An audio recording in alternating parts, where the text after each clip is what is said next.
Hola, ¿cómo están? Les damos la bienvenida a una nueva edición de Los Otros Libros, programa dedicado a los libros y a los autores de EUDEM, la editorial de la Universidad Nacional de Mar del Plata. Hoy tenemos el gusto de recibir a Lucía Banús, que es una de las autoras de El Juicio por la Verdad de Mar del Plata. Lucía, bienvenida, ¿cómo te va? Hola Martín, muchas gracias por la bienvenida, muchas gracias por recibirnos. Vengo en representación de todo el grupo, así que bueno, es un mensaje de todo el grupo que nos den un espacio acá, es algo que les agradecemos mucho.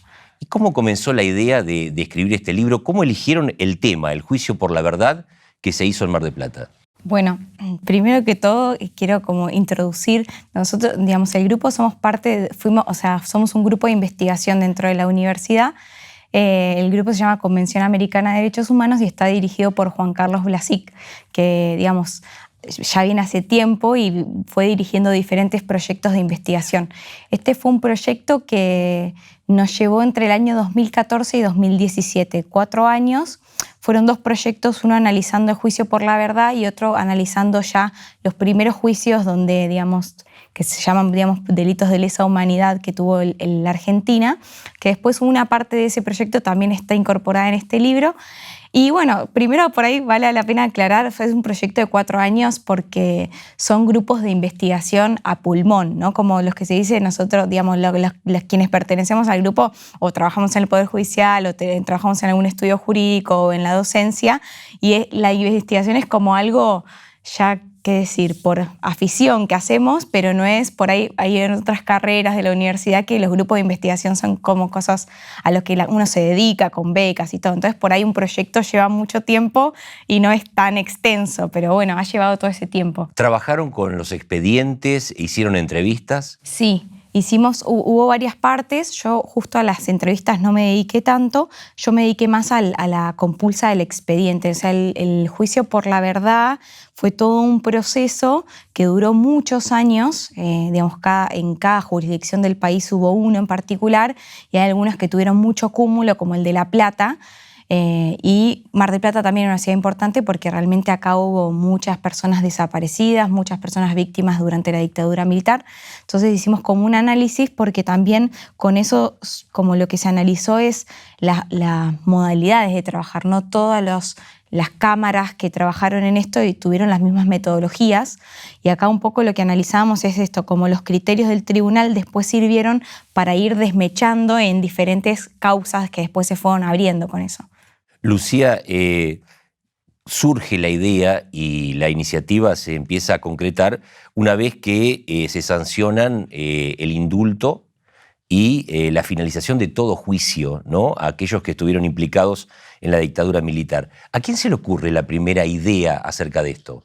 Sí, en realidad la cuestión fue que, digamos, la transición propuesta por Alfonsín tenía como dos variantes, una que tenía que ver con Comisión por la Verdad, en la que se iba juntando la información, la conocida CONADEP, y después el juicio a las juntas, que ya el año pasado fueron 35 años de la sentencia.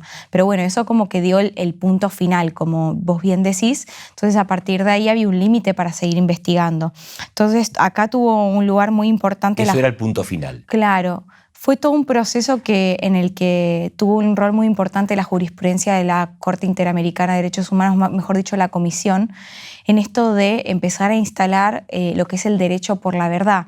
Es decir, más allá de que no haya acción penal, de que no se pueda perseguir a alguien penalmente por el delito cometido, una persona que fue víctima de hechos tan atroces, hechos que vulneraron tan gravemente los derechos humanos, de decir, bueno, por lo menos tengo el derecho de saber la verdad de lo que pasó, de conocer dónde está el cuerpo de mi mamá, de mi papá, de mi hermano, de mi hermana. Entonces, como reconocer esto y obligar, o sea, a los estados, o decir que justamente este derecho como contraposición tiene una obligación para los estados de hacer cosas para que esa verdad salga a la luz. ¿Los imputados iban a las audiencias? Hubo imputados que fueron a las audiencias y eso está un poco en el libro, está en el análisis. Algunos hubo como cosas un poco polémicas, yo tengo que reconocerlo en este momento, porque también algunos eran citados en calidad de testigos a decir cosas y bueno, tal vez bueno, fueron personas que después, más adelante, fueron juzgadas. Obviamente que de lo que yo tengo conocimiento, que yo trabajé en varias causas estas en lo posterior, no es que esas declaraciones han sido usadas en su contra después, pero bueno, Claro. sí forman parte hoy del expediente del juicio por la verdad. Pero fueron muy pocos, no fue una participación, digamos, no es algo que caracteriza al proceso. ¿Y todos los integrantes de los tribunales aceptaron participar? ¿Hubo alguno que dijera, no, esto no me parece procedente? ¿Tenían obligación de hacerlo? Bueno, en realidad sí, o sea, hubo una disposición para que esto sucediera en todas las cámaras. En realidad, como digamos, las jurisdicciones del Poder Judicial de la Nación, o digamos, los juzgados federales penales, tienen una cámara en cada, digamos, por jurisdicción. Sí. Y en este caso, justo Mar del Plata, que es algo que se analiza en el libro, en el proyecto de investigación, es precisamente esto, que acá hubo una discrepancia de la Cámara y el proceso terminó llevándose en el tribunal. Es el tribunal oral, que en realidad fue algo atípico. Al contrario de todo el país, en Mar del Plata tuvo lugar en el tribunal, sí. En el único lugar donde se hizo en un tribunal oral fue en Mar del Plata. En el resto de las ciudades, fue en las cámaras cámaras federales, sí. Así que sí, esto fue todo un proceso y el expediente, el juicio por la verdad, llegó hasta la Corte Suprema. Por eso también estuvo suspendido un tiempo el proceso acá en Mar del Plata hasta que se resolvió que continuara en el Tribunal de Mar del Plata.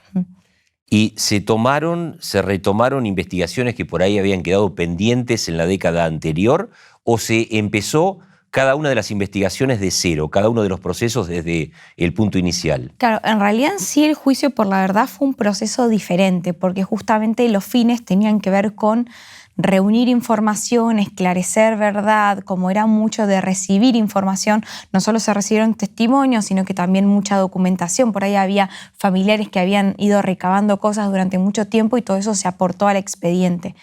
Después lo que sucedió es que cuando los juicios se reabren, digamos, cuando la Corte Suprema saca los fallos que dan lugar a que se inicien de vuelta los juicios para juzgar penalmente a las personas por los hechos, el juicio por la verdad y todo ese expediente terminó resultando como la prueba principal. Hasta hoy en día, digamos, los procesos que siguen vigentes, el juicio por la verdad es un material de consulta permanente, porque incluso estamos pensando de que ya han transcurrido tantos años que hay muchas personas que o fallecieron o no están en condiciones de declarar, o también la memoria va fallando, ¿no?, a lo largo del tiempo. Claro. Entonces es como que hay testimonios que han sido realmente como fundamentales para poder llevar todas esas investigaciones y llegar hasta los responsables. Ninguna defensa sostuvo que había nulidad por ser un juicio hecho dos veces al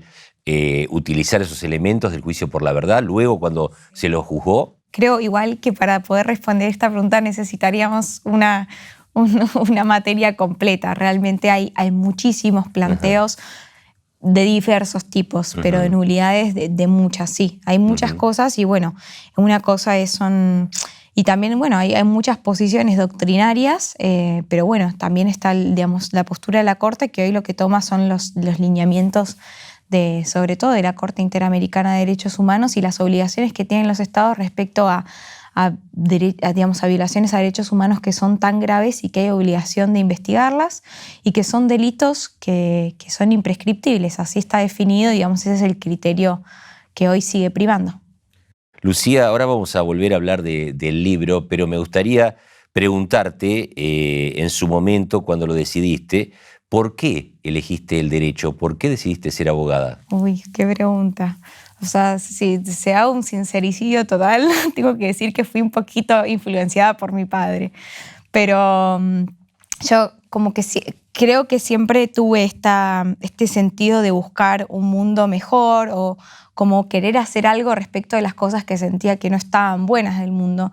Y el derecho siempre me pareció una herramienta tengo que admitir que en el momento que entré a la facultad mucho más idealizado, y después fui entendiendo que, bueno, que se trataba más de un campo de disputa, que no era que era realmente una salvación llevar un título de abogado, sino que todo el tiempo las cosas se están debatiendo, se están discutiendo y se está instalando una idea de lo que es derecho y de lo que no es derecho. Y justamente en estas causas se ve muy claramente.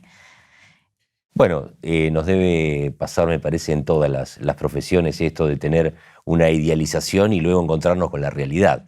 Te ha pasado en el derecho y has trabajado en el Poder Judicial de la Nación. Ahí también encontraste por ahí algunas trabas para hacer lo que querías, para desarrollar por ahí, no sé, alguna idea, alguna investigación, y te encontraste con quizás lo que por ahí encontramos en otras áreas del Estado, ¿no? Aquellos que trabajamos en la universidad o trabajamos en diferentes segmentos del Estado, hay una burocracia y hay algunos pasos a seguir. ¿Esto por ahí frenó algo de tu ilusión, de tu entusiasmo inicial? Y puede ser que sí. También yo creo que, yo creo que fue un gran aprendizaje también el tema de a veces aceptar cómo es la situación para ver qué se puede hacer dentro de eso. Realmente las burocracias en general yo creo que son complicadas y a veces, más que todo, lo que yo siento es que hay cosas que podrían demorar mucho menos de lo que demoran, que eso se podría mejorar solamente con un poco de actitud, un poco más de cultura de trabajo en equipo. Creo que eso es algo que le falta mucho al Poder Judicial, pero bueno, también no puedo hablar en general porque también yo he pasado por muchos lugares y he tenido experiencias muy distintas, pero sí que hay muchas, presiones políticas como mediáticas que a veces hacen que algunas cosas vayan más rápido, otras menos. Pero sí, yo creo que principalmente lo que hace a las instituciones es la actitud de las personas, y que lo ideal sería como llevar esa actitud de servicio público, ¿no? Que es lo que es finalmente. O sea, vos estás prestando un servicio público cuando sos parte de las instituciones estatales. Entonces, si vos mantenés esa perspectiva, creo que todo podría ser más dinámico. Sin duda que cuando hablamos de integrantes del Poder Judicial hablamos de seres humanos, de personas como cualquiera, pero muchas veces se ignora o se piensa que el funcionario judicial, hablamos de camaristas, jueces, fiscales, no tienen en cuenta lo que comenta la opinión pública o lo que publican los medios. ¿Tienen en cuenta eso? Yo no sé si lo generalizaría. De hecho, yo he trabajado con personas que están muy al tanto de la opinión pública también. Lo que pasa es que también es algo Yo pienso que sí, que están muy al tanto. Claro, pero sí. En general se cree que no, o ellos intentan dar la imagen de que no les importa. No sé si intentan dar esa imagen. ¿No? Como es algo realmente que siento que no se puede generalizar, porque así como hay cosas que hacen a la institución, también yo he trabajado con muchos jueces y siento que cada uno tiene una forma totalmente distinta. Pero a la vez, por ahí es otra pregunta a hacerse, de si realmente el rol del juez es mirar a la opinión pública, porque, o sea, las decisiones tienen que estar basadas en la opinión pública o en la ley, en el derecho. A veces la opinión pública lleva, discursos que son contrarios a lo que es la ley vigente.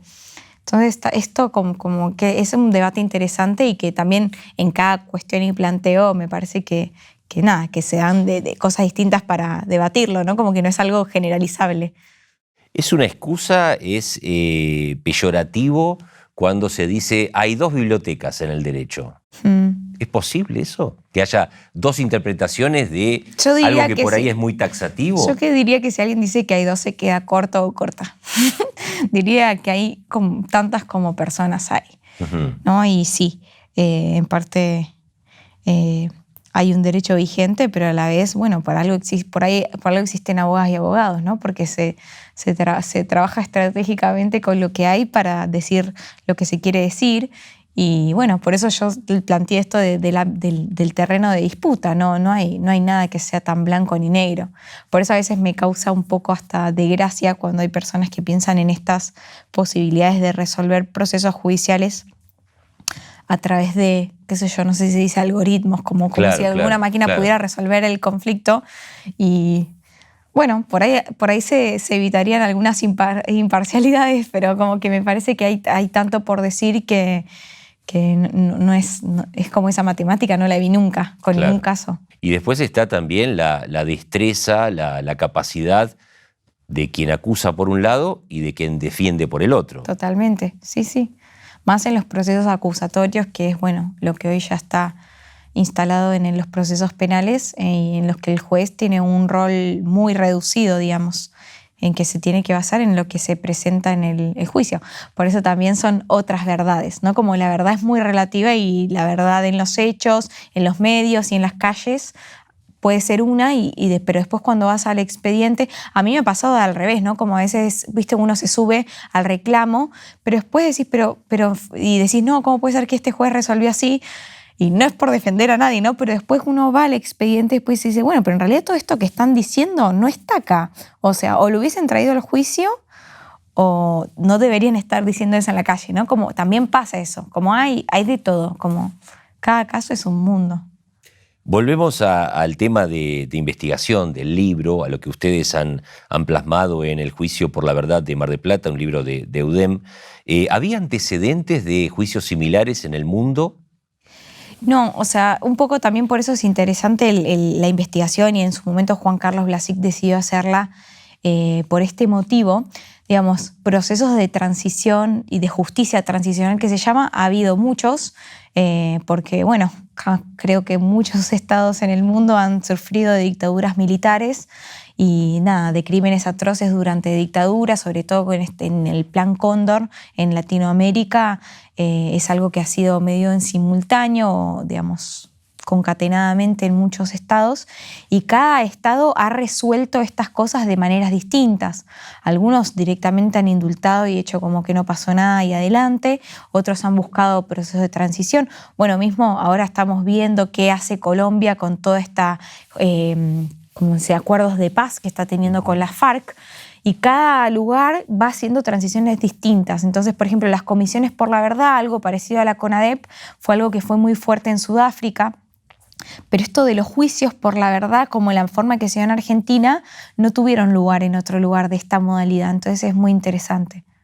Mirando hacia atrás, hemos hecho alguna referencia, vos mencionaste a la CONADEP hace un rato en el comienzo de esta charla, evocábamos, bueno, lo que fueron los años 80, ¿no? Con el gobierno de Alfonsín, la recuperación de la democracia, el juicio a las juntas, esa investigación de CONADEP que le permitió saber a la mayoría de los argentinos lo que había ocurrido. Algunos lo sabían, otros quisieron no saberlo y muchos lo ignoraban realmente.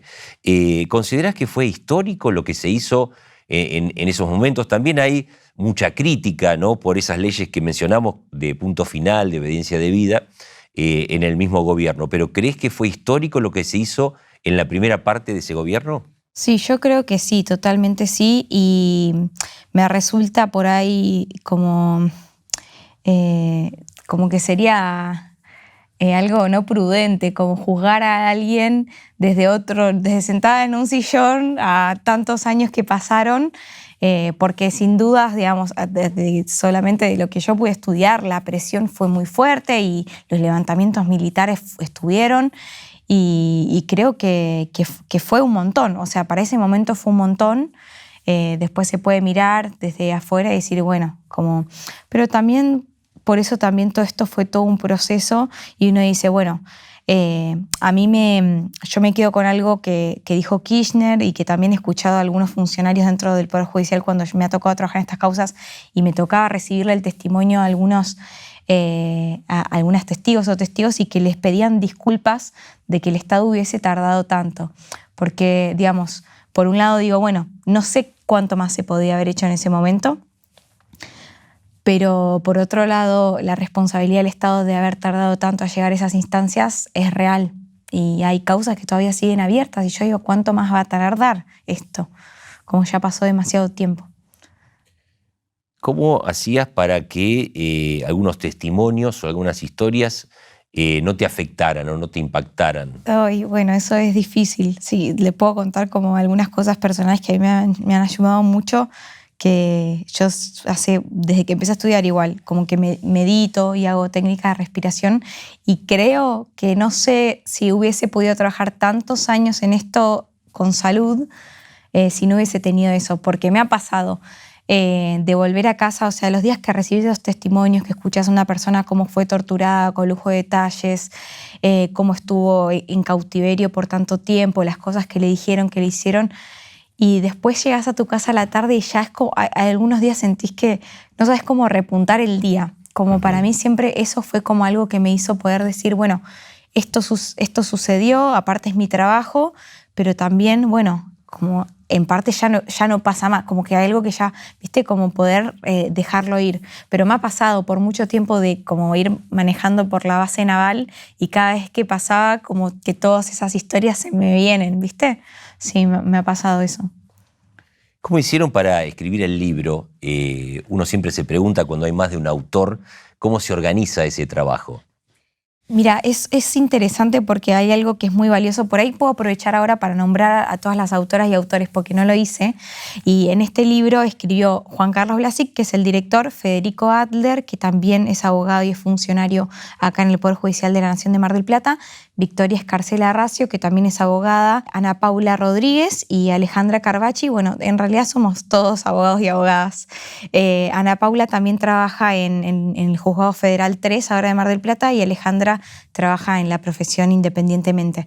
Y bueno, somos parte de este grupo de investigación y en realidad cuando empezamos no planeábamos publicar un libro. Entonces todo esto en realidad eran ponencias que hemos ido presentando en diferentes congresos y lo que yo quería valorar de Juan Carlos y del trabajo que es un trabajo muy colectivo y si bien todas esas ponencias las habíamos hecho entre 2 o 3 o una persona, depende del caso, cuando salió esta posibilidad de publicarlo todo como un compendio, tomamos una definición de hacerlo de autoría colectiva. Entonces no están esos capítulos con autoría. Y fue un trabajo difícil porque en realidad tuvimos que desandar un camino para escribirlo todo en una forma colectiva, que llevó su tiempo. Y no sé cuán bien quedó, digamos, por ahí hay algún párrafo que uno encuentra y que quedó así, pero me pareció muy valioso de parte de Juan Carlos compartir como todo ese mérito con todo el grupo. Lucía, vamos a agradecerte que hayas estado con nosotros en los otros libros, pero me gustaría que le dijeras a alguien que está mirando el programa por qué considerás que tendría que leer ese libro, cómo lo recomendarías al Juicio por la Verdad de Mar del Plata. Sí, yo lo recomendaría como un estudio, digamos, es un trabajo de investigación y, digamos, no queda ninguna duda, no es algo de narrativa, pero sí a las personas que les interesa la historia, incluso personas que por ahí dicen, bueno, yo no sé nada de esto. Es un trabajo de análisis sobre todo del expediente, pero a partir del expediente para mí lo interesante es como todos los análisis críticos que hemos ido haciendo, porque sobre todo, por ejemplo, en Mar del Plata, la participación de la comunidad fue muy importante, de muchas instituciones que no solo tenían que ver con el derecho, digamos, hubo como una fuerza muy grande que, digamos, ese relato a partir del expediente está y me parece sobre todo si sos de Mar del Plata que puede ser muy interesante conocer cómo se fueron dando las cosas. Es como de alguna manera es algo que está resguardando un momento histórico muy importante. Lucía, muchísimas gracias. No, gracias a vos, Martín. Gracias por habernos invitado. Y a ustedes les agradecemos porque nos hayan acompañado una vez más en los otros libros. Nos reencontramos y recomendamos El Juicio por la Verdad de Mar del Plata, escrito, entre otros, por Lucía Banús. Hasta la próxima.